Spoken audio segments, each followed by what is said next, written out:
Breakfast एक बहुत ही important meal है to kick start our metabolism, पर वहीं अलग अलग लोगों के अलग अलग इश्यूज हैं ब्रेकफास्ट को लेके। कुछ लोग ब्रेकफास्ट को कंप्लीटली स्किप कर देते हैं, वहीं कुछ रस्क एंड चाय या चाय एंड टोस्ट या फिर इंस्टेंट सीरियल्स को अपना ब्रेकफास्ट स्टेपल बना लेते हैं। वहीं एक कैटेगरी ऑफ ऐसे भी लोग हैं जिनका पराठे के बिना दिन ही शुरू नहीं होता। तो हमारा ब्रेकफास्ट कैसा होना चाहिए, वो क्या पॉइंट्स हैं जिनको दिमाग में रखते हुए हमें अपनी ब्रेकफास्ट मील्स को प्लान करना चाहिए। All this and more in today's video. So let's get started.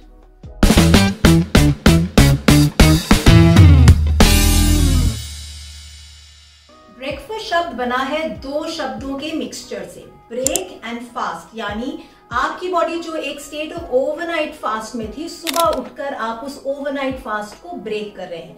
पर ये क्यों जरूरी है?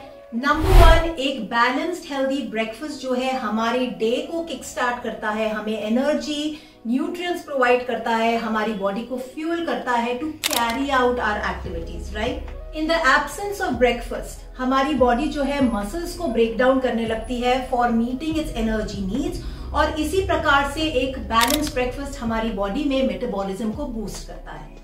नंबर 2, ये हमारे कॉग्निटिव एंड मेंटल फंक्शंस को एनहांस करने में मदद करता है।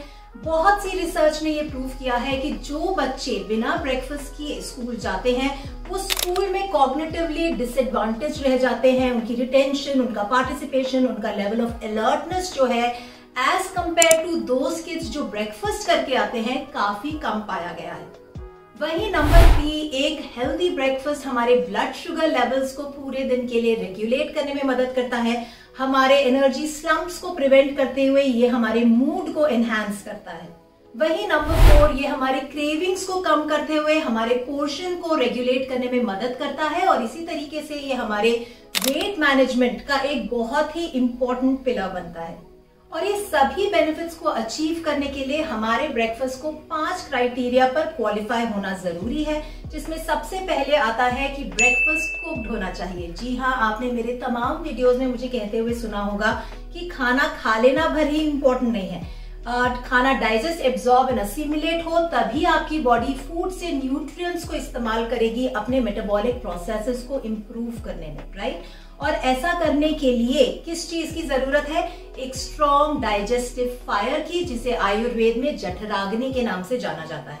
नाउ सुबह जब आप उठ रहे हैं, आपकी डाइजेस्टिव फायर भी धीरे धीरे जग रही है, यानी कि वो अभी इतनी प्रज्वलित या इतनी स्ट्रॉन्ग एंड पोटेंट नहीं हुई है कि वो रॉ फूड को या हैवी मील्स को डाइजेस्ट कर पाए, राइट। तो जो लोग रॉ स्मूदीज, मिल्क शेक्स या फिर पूरी पराठा जैसे मील्स से अपना दिन शुरू करते हैं, आगे जाके उनको gut related issues, beat acidity, bloating, constipation या फिर over a period of time migraines, brain fog, skin rashes जैसी कंडीशंस का सामना करना पड़ता है। अगर आप उनमें से हैं जो अपनी गट हेल्थ को इम्प्रूव करते हुए अपनी हेल्थ को 10x तक ले जाना चाहते हैं, तो आप हिस्सा बन सकते हैं मेरे 90 मिनट्स की गट बायो हैकिंग वेबिनार का, जिसका लिंक मैंने नीचे कमेंट्स बॉक्स में पिन किया है। इस वेबिनार में आप जानेंगे कि गट क्यों एक एपिसेंटर है हमारी हेल्थ और प्रोडक्टिविटी का, और उसी के साथ साथ वो क्या बायो हैक्स हैं जिनका इस्तेमाल करते हुए आप अपने डेली रूटीन की हैबिट्स को मॉडिफाई करते हुए अपनी हेल्थ को 10x तक ले जा सकते हैं। अगर आप इस वेबिनार का हिस्सा बनना चाहते हैं तो it's very very simple, just click on the link and register and I will see you inside. Number 2, आपका breakfast package, processed, ultra processed category of products का नहीं होना चाहिए। वेल, ऐसा क्यों? क्योंकि ऐसे प्रोडक्ट्स में कलरेंट्स, एडिटिव्स, वहीं उनकी शेल्फ लाइफ को एनहांस करने के लिए प्रेजर्वेटिव्स के रूप में तमाम केमिकल्स का इस्तेमाल किया जाता है, जिससे इनका केमिकल लोड बढ़ जाता है। वहीं ये न्यूट्रिशनली काफी डिप्राइव्ड होते हैं, ये फाइबर का अच्छा सोर्स नहीं होते। उसी के साथ साथ इनमें हिडन फॉर्म में हिडन शुगर, चाहे वो हाई फ्रक्टोज कॉर्न सिरप हो या आर्टिफिशियल स्वीटनर्स हो, वहीं ट्रांस फैट का ये अच्छा सोर्स होते हैं।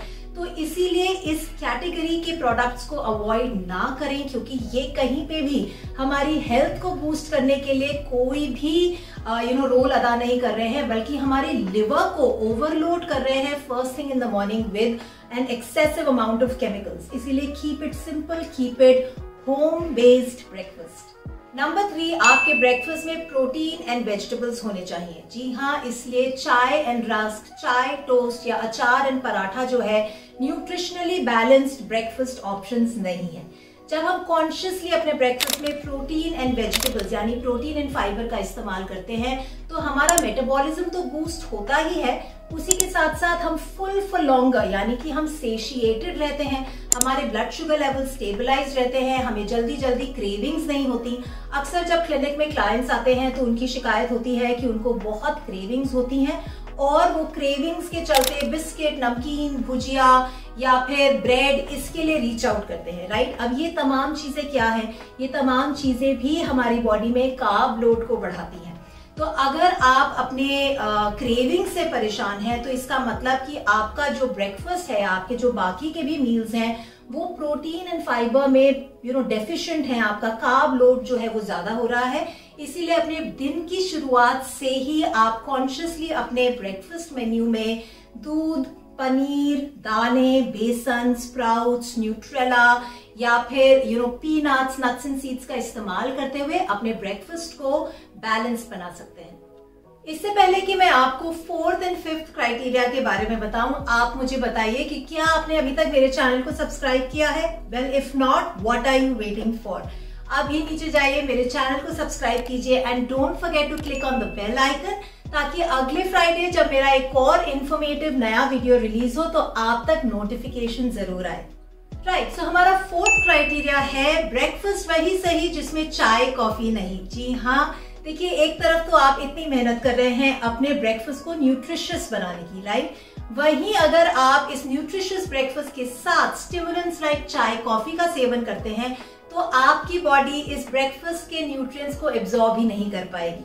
सिर्फ इतना ही नहीं, चाय कॉफी के सेवन के साथ साथ आपकी बॉडी जो है हैवी, ब्लोटेड, गैसी फील करेगी और आपकी गट हेल्थ भी कॉम्प्रोमाइज होगी। इसलिए बहुत ज्यादा जरूरी है कि आपका चाय या कॉफी का इंटेक आपके ब्रेकफास्ट के आधे घंटे से 1 घंटे के बाद आए, जिससे कि आपके न्यूट्रिएंट एब्जॉर्प्शन में कोई भी कॉम्प्रोमाइज ना हो।